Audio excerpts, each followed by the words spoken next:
আমি খুঁজে চলেছি, আমি প্রবলভাবে খুঁজে চলেছি।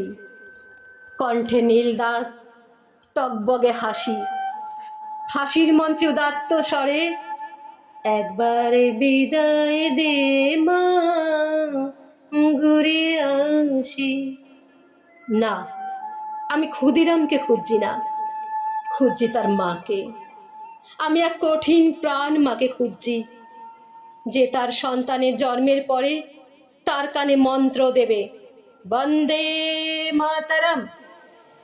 সাঁতার শেখাবে, ব্যায়াম শেখাবে, স্বপ্ন ভাগ করতে শেখাবে, আঙুল তুলে দেখিয়ে দেবে, ওই দেখো পথ, একা যাও, ছুঁয়ে এসো আকাশ। ফাঁসির মঞ্চে উঠলে সে মা ছুটে আসবে, পরনে শান্ত কান্নার রং, চিবুক দিয়ে গড়িয়ে আসা গর্ব। তোকে বিদ্যালয়ে প্রথম হতে বলিনি বাবা, দিয়েছিলাম প্রয়োজনে মৃত্যুতে প্রথম হওয়ার শিক্ষা।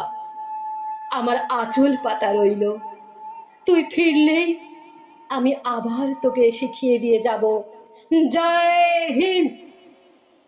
আমি খুঁজে চলেছি, আমি প্রবলভাবে খুঁজে চলেছি সেই মাকে।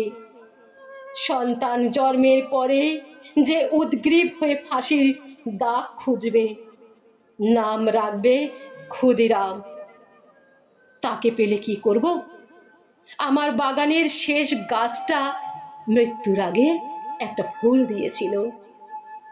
তার ইচ্ছে ছিল ভারত মাতার পায়ে রাখি তাকে। আর একটা ক্ষুদিরামের মা পেলে আমি তার পায়ে রাখতাম সেই ফুল। আসলে কি হয়, ক্ষুদিরাম জন্মাতে চায়, তার মা জন্মায় না, আর তার মা জন্মায় না।